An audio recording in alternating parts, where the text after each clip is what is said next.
അരിക്കൊമ്പൻ ദൌത്യത്തിനായി കൊണ്ടുവന്ന കുംകി ആനകളുടെ താവളം 301 കോളനിയിലേക്ക് മാറ്റി. ആനകളെ കാണാനെത്തുന്ന സഞ്ചാരികളുടെ എണ്ണം കൂടിയതോടെയാണ് സിമന്റ് പാളത്തിൽ നിന്നും താവളം മാറ്റിയത്.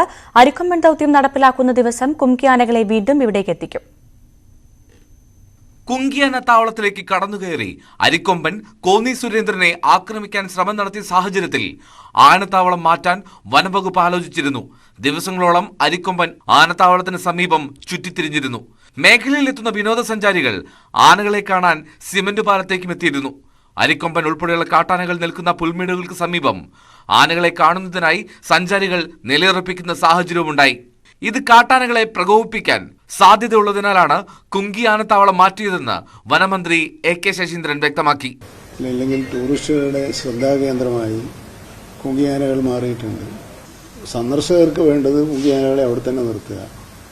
പക്ഷെ അങ്ങനെ നിൽക്കുമ്പോൾ ഉണ്ടാകാനിടയുള്ള പ്രശ്നങ്ങളിൽ നിന്നും കുങ്കിയാനകളെയും അരിക്കൊമ്പിൻ്റെ ആക്രമണത്തിൽ നിന്നും ജനങ്ങളെയും രക്ഷിക്കണമെങ്കിൽ അവിടെ ഒരു ശാന്തമായ അന്തരീക്ഷം അനിവാര്യമാണ്.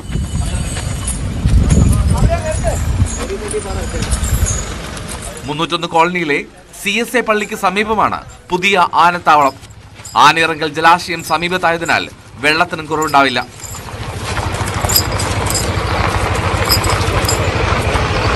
അരിക്കൊമ്പൻ ഉൾപ്പെടെയുള്ള ബാക്കി ആനകളും ഈ സമീപ പ്രദേശത്ത് തന്നെയുണ്ട്. അപ്പം കാണാനായിട്ട് ഈ അമിതമായിട്ട് സഞ്ചാരികൾ എത്തുന്നത് അവരുടെ ജീവനും ഭീഷണിയാണ്.